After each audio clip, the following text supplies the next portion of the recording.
삼국 불교 특징 볼게요. 고구려는 삼론종이랑 열반종이 성행했어요. 둘 다 이 대승불교 계통이고요. 참고로 이건 상식선에서 말씀드리면 대승은 큰 수레를 뜻하는 거예요. 그래서 큰 수레니까 여러 사람을 태운다는 뜻이고, 그래서 중생을 구제하는 게 대승불교다. 그래서 큰 나라 고구려는 대승불교가 좀 발달했다. 그 정도 생각하시면 되고, 이제 비교해서 소승불교는 소승은 작은 수레라는 뜻이고, 그래서 개인의 해탈을 강조한다. 소승불교는 개인의 해탈을 강조하고, 대승불교, 큰 수레는 중생을 구제하는 거에 중점을 둔다. 이건 그냥 상식선에서 말씀드렸고요. 자, 삼론종 볼게요. 중론, 십이문론, 백론 등 이 세 개의 론, 중론, 십이문론, 백론, 이 세 개의 론을 주요 경전으로 삼아서 성립된 종파예요. 여기서 론이라 하면, 론은 이제 뭐 주석서, 해설집, 이런 걸 이제 론이라고 하고요. 자, 고구려에서 삼론종이 발달했다. 이걸 알기 위해서는 이렇게 연결시키면 될 것 같아요. 고구려 세 글자죠. 백제, 신라는 두 글자지만 고구려 세 글자예요. 근데 삼론종에는 앞에 글씨 3이 있죠.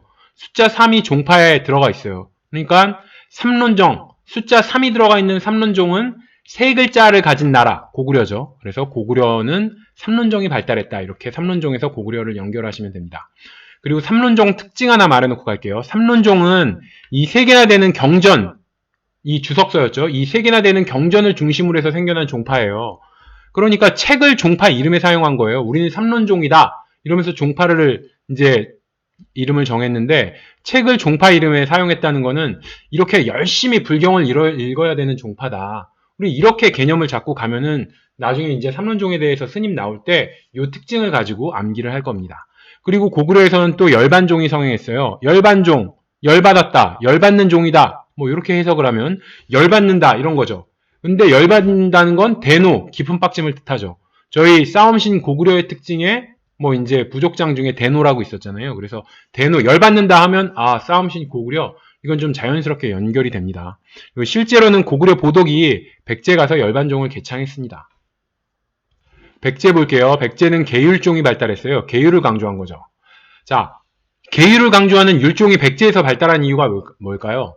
이 장수왕이 스파이 승려를 백제에 내려보내거든요. 도림이라고. 근데 이 계로왕이 스파이 승려한테 빠져가지고 맨날 바둑만 두고, 이제 스파이 승려가 야, 궁궐이 이게 뭐냐, 궁궐 하나 지어라 막 이러면서 대규모 공사를 막 하라고 부추기고, 이래서 대규모 공사하고 이러면서 이제 계로왕 때 국력이 쇠퇴된 거예요. 그랬다가 계로왕이 장성왕한테 죽임을 당하잖아요.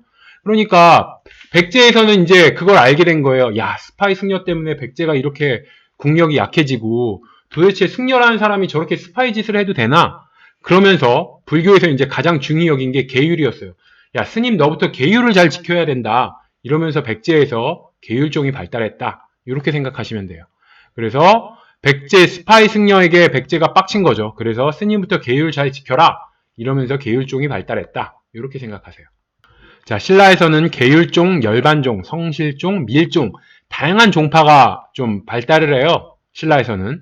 그리고 호국불교가 크게 성행했으며 현실 구복적인 밀교는 신라 하대에 성행을 했다.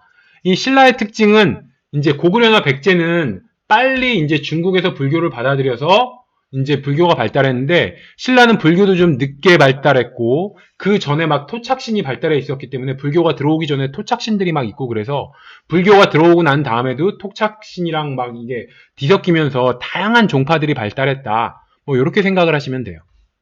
그래서 법홍왕 때 불교 반대가 심해서 백제나 신라는 중국에서 불교가 들어오면 바로 불교 공인이 됐어요. 하지만 신라는 침류왕 때 불교가 들어왔지만 그때 불교 공인이 안 되고, 법홍왕 때 가서야 2차돈이 순교를 해서 그 다음에야 불교 공인이 가능했잖아요.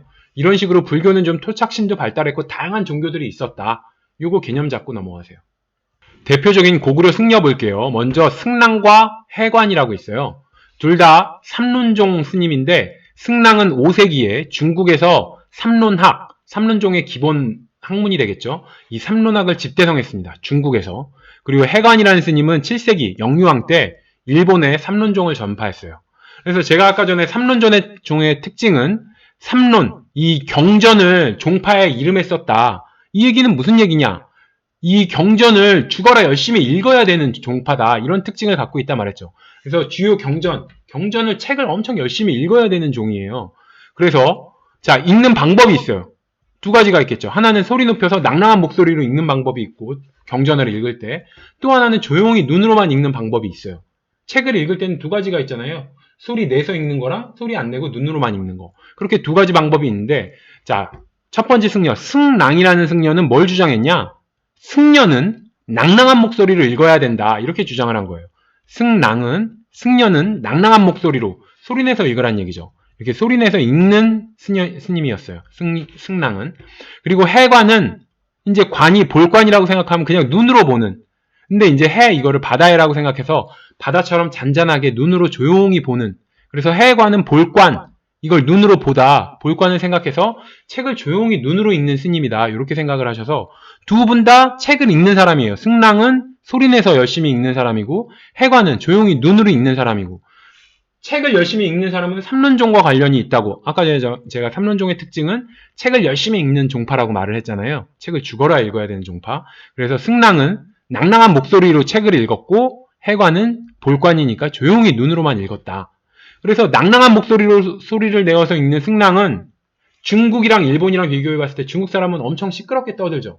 그들의 말에는 성조라는 이 억양이 있기 때문에 굉장히 걔네들은 말을 하면 엄청 시끄럽게 떠드는 것처럼 들려요. 그래서 시끄럽게 떠드는 걸 좋아하는 중국으로 갔다.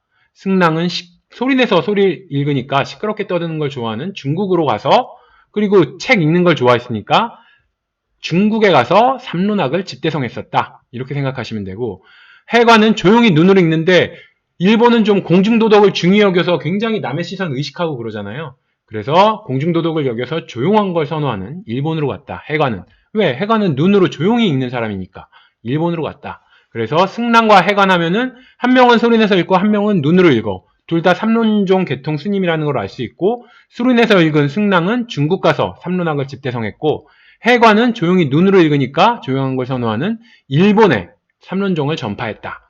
이렇게 두 명의 승려의 특징과 어디 나라로 갔는지 알아두세요. 그리고 해관이 영유왕 때 스님이다. 이거 외우기 위해서 제가 이렇게 말씀드렸어요. 영유왕 하면은 영유, 물이 거슬러 오르는 영유를 연상하시면 되고, 해관, 이걸 바다해라고 보면 이건 바다의 관이죠.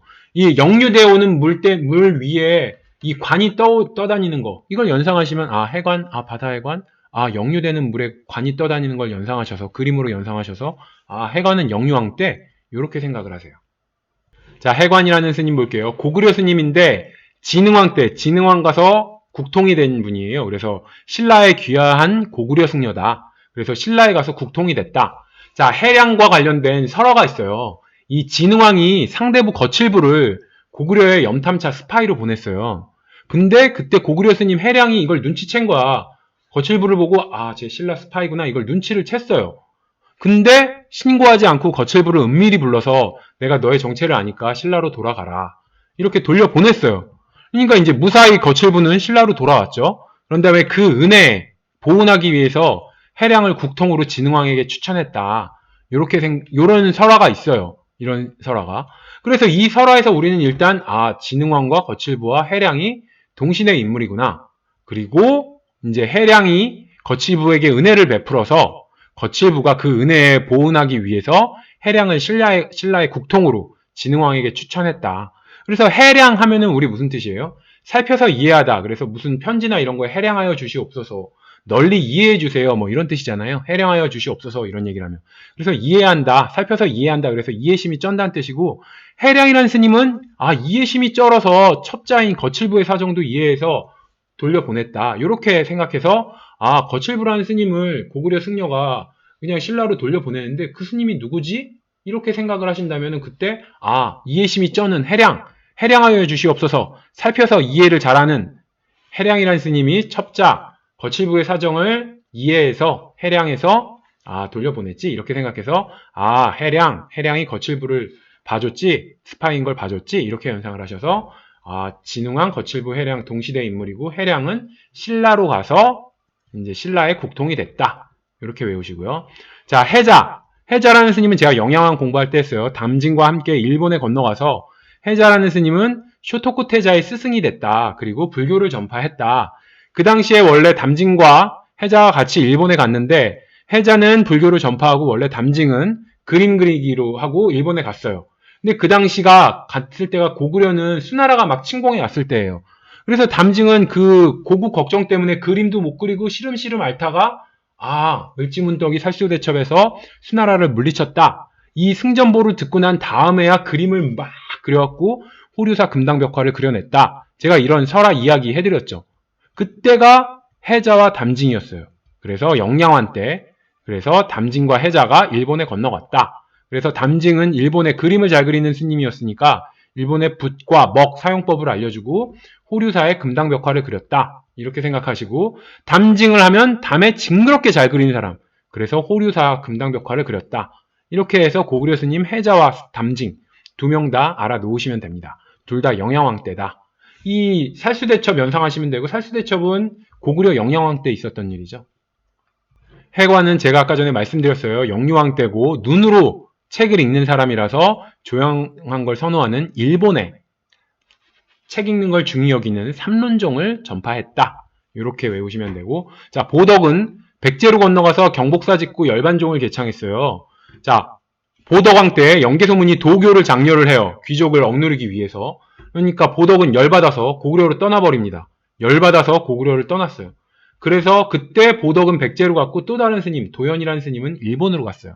그래서 보덕은 열받아서 열반종을 개창했는데, 자, 보덕이 열받았다. 요거를 이름에서 알려면 이렇게 하면 돼요. 보덕 스님이 보덕보덕 이를 갈면서 고구려를 떠난 거예요. 뽀득뽀득 가는데 그래도 스님이니까 뽀득뽀득 이렇게 일반인처럼 이렇게 세게는 못 갈고, 그래도 스님이니까 화났을 때 이를 아주 보덕보덕 이렇게 갈더라. 그래서 이를 보덕보덕 갈면서 이제 고구려를 떠나 백제로 갔어요. 그래서 열받아서 갔으니까 열반종을 개창했다. 이렇게 생각을 하시면 됩니다. 그리고 보덕은 보정왕 때 스님이다. 이걸 외우기 위해서는 보덕, 보정왕, 보보로 갔죠. 그래서 보정왕 때 스님이다. 보덕은 이렇게 알 수 있고, 자, 보덕이 경복사를 지었다고 그랬잖아요. 경복사가 중심 사찰이에요. 그러면은 이거를 이렇게 볼게요. 보덕을 한 글자로 줄이면 첫 번째 보에다가 덕의 종성인 기역을 붙이는 거예요. 보에다가 기역을 붙이면은 복이 되죠. 그래서 이 복에서 경복사 연상하시면 됩니다.